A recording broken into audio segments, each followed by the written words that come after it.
Good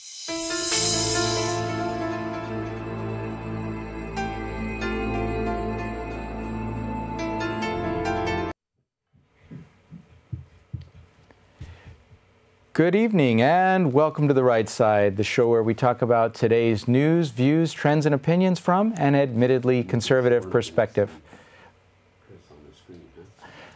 Tonight we're being joined by Pastor Gary Montara out of Faith Fellowship in San Leandro. We're going to be talking a little bit about the growth of his ministry and the expansion issues he's seen in other congregations around the area where religious rights can often be infringed upon by local city governments and others who may not have similar objectives for their own faith or their own lack thereof. But Pastor, thanks for joining us virtually this evening. Welcome aboard. Thank you for having me, man. It's great to be on the show. So tell us a little bit about your church, your background, and kind of the expansion you're seeing there. Yeah, we're Faith Fellowship, a Foursquare church in San Leandro. I have been here actually for 25 years. Took it over in September of '93. It had about 40 adults and a few kids left in it, and God just had other plans, and we started to grow immediately, became one of the fastest growing churches in the Bay Area. And today we have about 2,000 people that go here, and we've sent out 10 couples to start up or take over churches all throughout the Bay Area. So it's been a pretty good run, and to God be the glory. Right, and so obviously when things are expanding at that pace, you start to burst at the seams eventually. Yeah, and we did. We were in a pretty small sanctuary that the previous pastor had built in '91, and then he left. We had 4 services in there. Then we expanded the sanctuary out another third bigger and still ran 4 services. And then we built this building that we're in now in 2003. Unfortunately, we opened on Easter Sunday morning. I say it unfortunately because that day in 2 services, 2,000 people showed up. And it backed up the freeway for 10 minutes, and we actually lost some people because of it. They didn't want to come back to that much traffic. So we went to 3 services, and we've been at 3 services, and we need a bigger facility, as many growing churches do. San Leandro is a wonderful city. That's why I've remained here for 25 years. But it's an old town. It's a lot of older families, and they weren't set up for a mega church. And so when our church exploded in size, we're on a one-way, not one way, but one lane each way street in a residential district. And the city was very gracious to allow us to build our building, but it immediately caused traffic problems. And so we've been searching for a building ever since, which is not that easy. Right. And so talk to us a little bit about some of the things you've seen with other congregations as they've been growing and running into similar challenges. And you talked about the city being gracious at first and that, but then the ramifications of traffic and other things. You've talked about with me in the past other congregations who've run into bumps and bruises from community, from city councils that actually stopped them from trying to grow their congregation in a sane way. What have you seen? Yeah, and I wouldn't say that they're trying to stop the congregation. What they're really trying to do is keep a hold of their tax-based buildings, and so they use that as the reason to not allow a religious assembly to utilize a building that would further grow that congregation. And so what happens is the powers that be get involved, and they say, no, we're not going to let you use that building. It's happened in many, many cities across the nation. In fact, when Clinton was president, he set a law, a federal law called the RLUIPA law, Religious Land Use and Institutionalized Persons Act, stopping cities and municipalities from utilizing a building unless the city needed it for the highest possible good or it created a health risk. And so cities were violating that law, and so Clinton signed it into law, and it helps churches and religious assemblies to get into bigger buildings. Now, of course, in Texas and Oklahoma, Kansas, land isn't so much of an issue, but right here in the heart of the Bay Area, it's an issue. Right. So talk to us, for those of us who might not be aware of how a tax ramification would even become an issue within a church. Is it because of tax-free status? What is that? Yeah, so if you get a retail entity in a building, obviously they have to pay the tax of their sales tax. We're a nonprofit church, and so we wouldn't have to pay the tax that other entities would. And so instead of looking at it as a per case basis, they just have this generalized mentality that we're not going to give up our tax base, which helps run the city, to a bunch of churches. And so they play hardball, and they have power, and they can stop that. But again, the law that was passed doesn't allow the city to just roughshod over religious assemblies. And so if the city, in fact, could prove that they need it for the highest possible reason, or it did require, or, can make a health risk having so many people in one location, then the city could stop them. But other than those two reasons, you cannot stop a church. The cities have gotten smart. They have now assembly use zones in their city, and you can only go after buildings within those zones. But even then, if they don't want you in a building, they can make it tough for you. Talk to us about how that can occur. And actually, I have a question before that, and that is, are there other not-for-profit types of organizations that you've seen similar reaction to, or does it tend to focus predominantly on churches? Well, it happens to churches, but not just Christian churches. I'm sure it has happened to mosques and temples and whatever. Whatever is going to, number one, if the city doesn't want you there for whatever reason, they're going to make it tough. Number two, if you're not going to have the same tax situation as you would with a retail or a for-profit business, then the city, they just play hardball. And I don't know if you've ever dealt with the city council, but I've heard stories that the city councils, they're pretty much God in that city.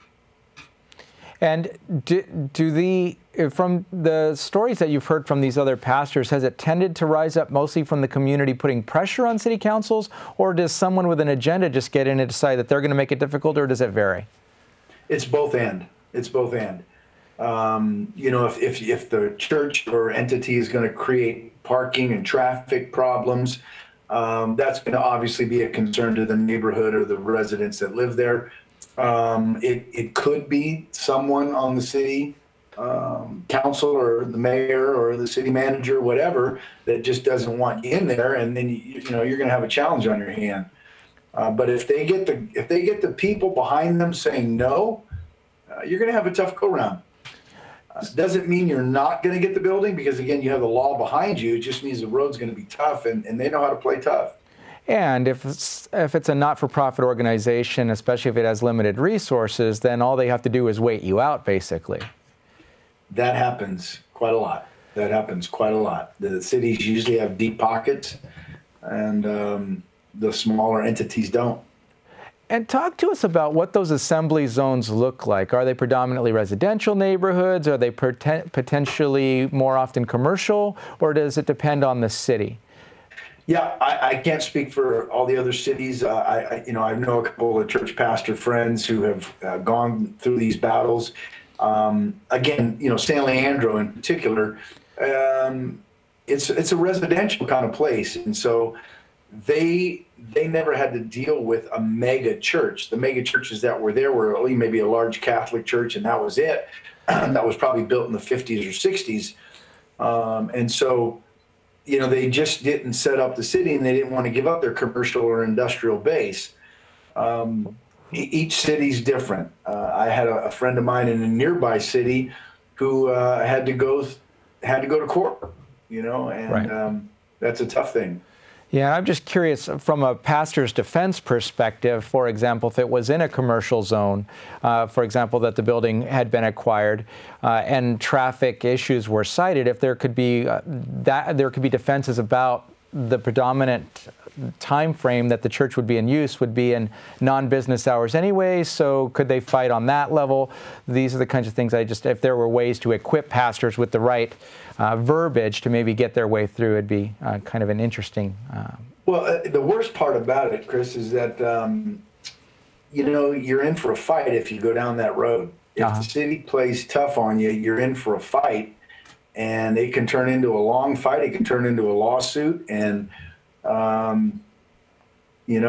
it's tough. It's a tough go around. Thank God for people like Pacific Justice Institute down in Los Angeles, who defend religious Christian organizations and help them in these kind of cases where they don't know the laws and what their rights are. And they've won many, many cases. But it's a tough go around. Yeah, and we've actually had them on the show, and we're excited about the work they're doing because also, since they do their work pro bono in a lot of cases, it means that there's no outflow for the pastors or the others trying to get involved in the fights, and they have some adult supervision with them to keep them out of trouble. Who did you have, Brad Dacus? Yes, he's actually been on the show a couple times, I think. Brad's a sharp guy. I love that guy. Yes. So what part does the congregation play in these types of things? Have you heard success coming from the community in defense of these churches as they're trying to grow when approaching city council for testimony, et cetera? I've heard stories, real life true stories, where the city council actually went to the pastors and said privately to them, what are you doing to make your church grow? Why are people coming to your church? As though it's like an anomaly, right? Right. And the fact of the matter is if the Spirit of God is there, if the Word of God is being taught, if the people are loving, and you treat your kids right, why wouldn't a church grow? They should grow. But if you look at the average church in a city, the older churches, look how small they were built. Right. They weren't built for the mega mentality, and this has happened over the last 25 or 30 years where we've seen these mega churches and guys with great skills and God's calling on their lives, and they thought outside the box. Well, now it's something you have to deal with. So, I've seen and heard of police chiefs saying that's a great place for a church to be. It's in a commercial area. There's nobody there on the weekends. The fire chief said that's a great place for the church to be. But it still comes down to what the city council is going to say and do. And then you're either in their corner and they're in your corner, or you're in a fight. Okay. Well, so on the growing in the faith side, are those the attributes that you're seeing that are manifesting in the other pastors they're growing their churches and starting to understand property rights laws as well? It's the moves of the Spirit, it's the talent, it's the word being proclaimed. Are you asking me, is that why the churches are growing? Yeah. Is that are you seeing a common denominator within all of the other churches that you're mentioning of that being similar? Well, the solid Christian churches with solid pastors, that's why they're growing. But, let's be honest, the Mormon church is growing and so is Islam. So, and you can draw a crowd. If you have people skills, you can draw a crowd. But in the kingdom, it is done by the Spirit of God and the calling and living out the Christian principles of taking care of God's people. And so, thank God there's a whole bunch of them. You know the Bible as well as I'm sure, Chris, that every time there was a Nebuchadnezzar that rose up, God rose up a Daniel. Yeah. And every time there was a Goliath, God rose up a David. God was always going to be with someone who had his name in their mouths for him. Right. Are there any support networks, or are there any collaborations other than unofficial ones where you've seen faith leaders be able to go to just collaborate, get resources, share best practices on these kinds of issues?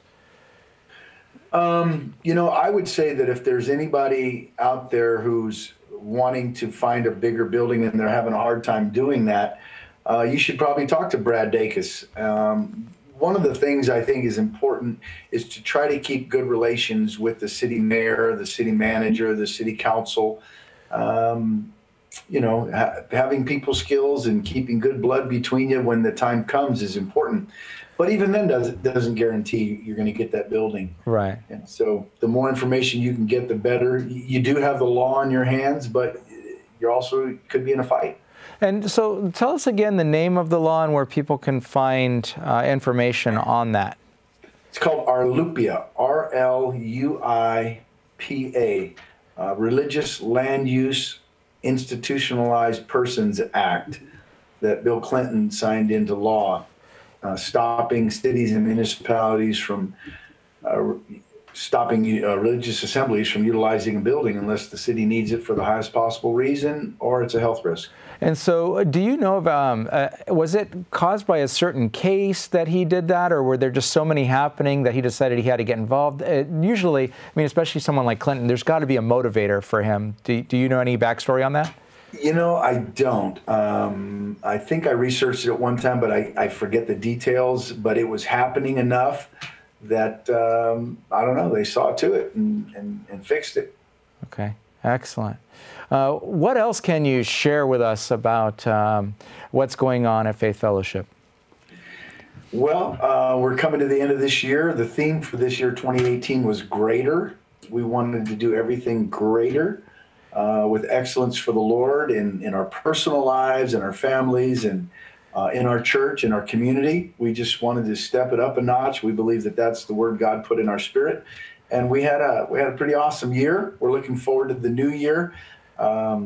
Chris, you've been here. You know, I teach the Bible line upon line. Right. They tell me I'm pretty good, I guess. We have an incredible music department. We have a wonderful Sunday school, probably the best youth pastor around. And it's a pretty happening church, very diverse, you know, white, black, Hispanic, Asian, people from the islands, millionaires sitting next to people on welfare. And it's a piece of heaven, really. Yeah, and I know that even some of our own crew, as we were talking about before the show, knows, and you've got an event coming up for singles looking for godly companionship as well, it sounds like. Well, we're having a singles gala this Saturday night, December 15th. And we can't let you talk about money or anything like that because this is a not-for-profit. But there is there is an event going on Friday, and Saturday. Saturday, and it's at what time? The doors open at 5. Okay. It's a full catered dinner. Okay. We have a musician coming, a saxophone player, a professional, to play music, and then we're having a comedian. Dennis Gaxiola is going to be here, incredibly funny guy. I'm going to share some words to the singles myself, and we're going to give away prizes. It's kind of a dress-up affair for the singles during the Christmas holy days. Okay, excellent. And what other kinds of community outreach are you guys doing? Where might people find you out in the community, or how might the community be welcomed into your doors? Yeah, I mean, we have 30-something ministries going on here. You name it, we probably do it.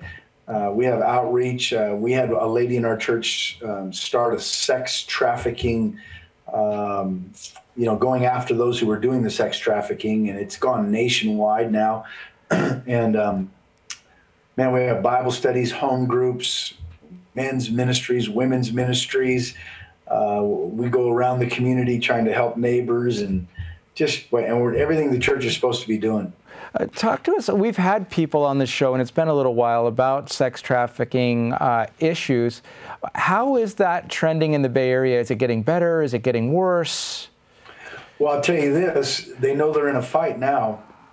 Before it was, they were on a one-way street with no one trying to stop them.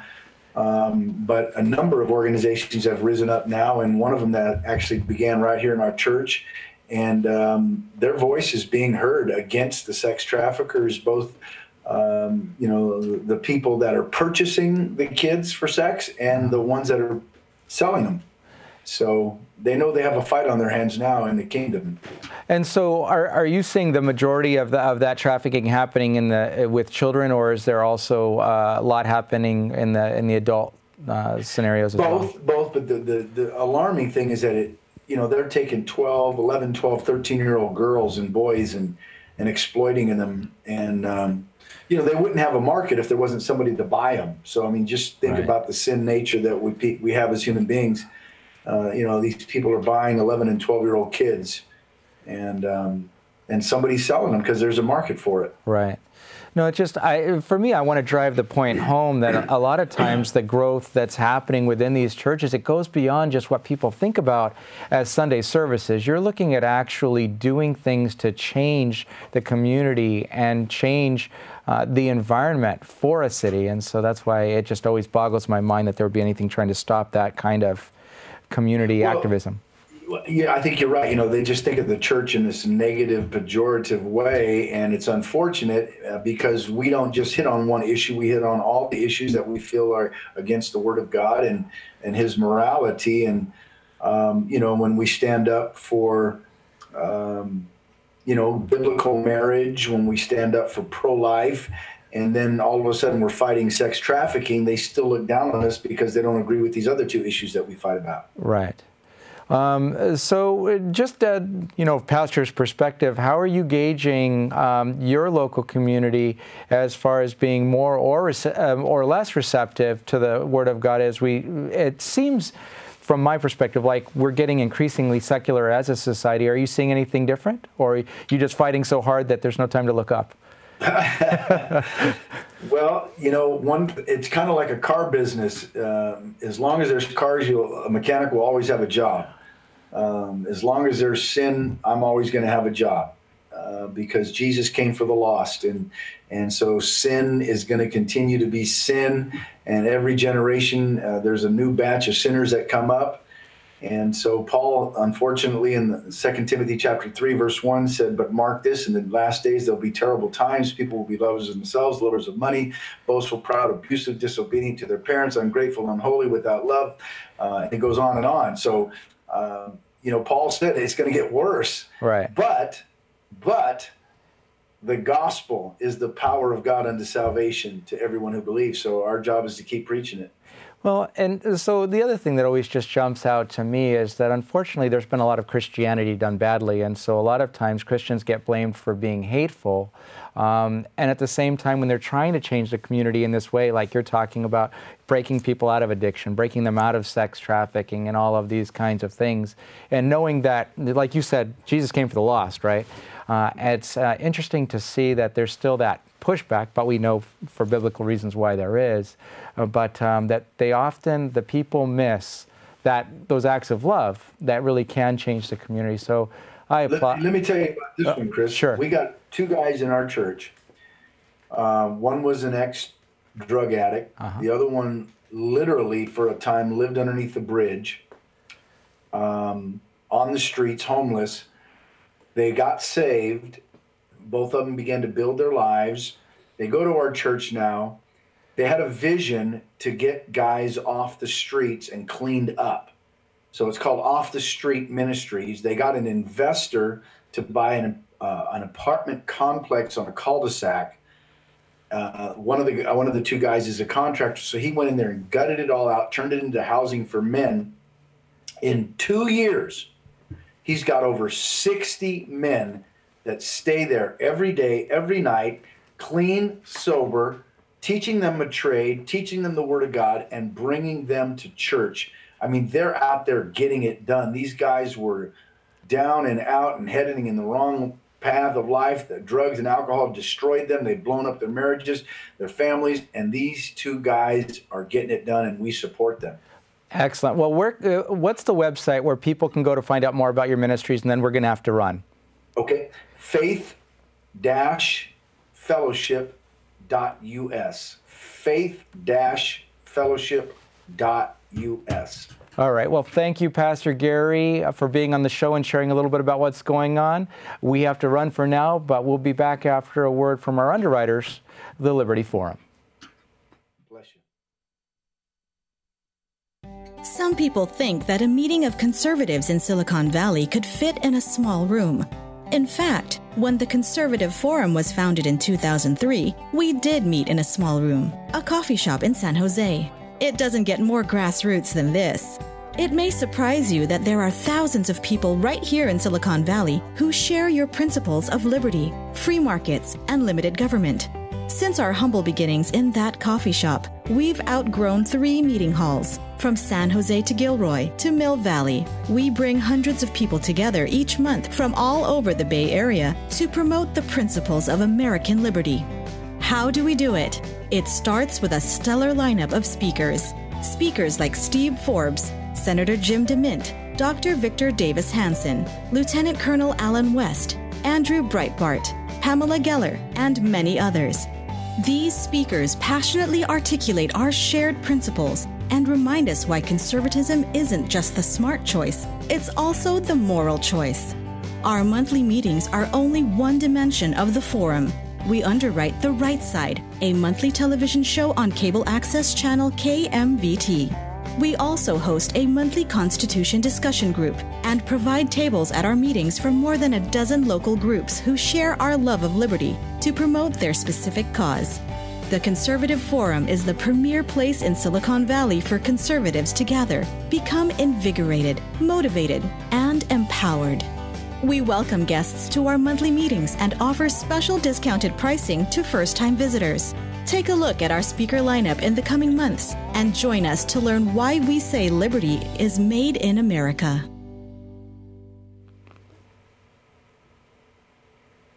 And that was a word from our underwriters, the Liberty Forum, formerly known as the Conservative Forum of the Silicon Valley.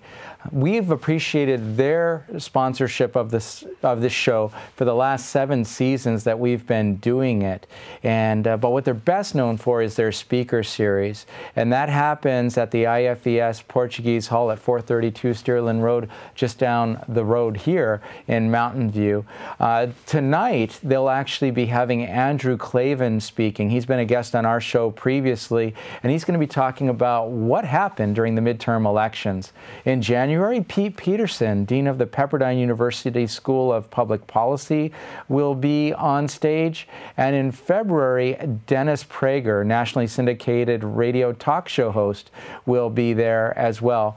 The doors typically open at 6:15 and the show starts at 7. You can find out more by Googling Liberty Forum, and you'll get more information there. Just in closing, I just want to reiterate there are so many things that are going on that go beyond just the traditional faith of churches that are growing in the Bay Area and around the country. But in many cases, there can be roadblocks that can stop that growth and stop the things that they're doing to actually make the community a better place.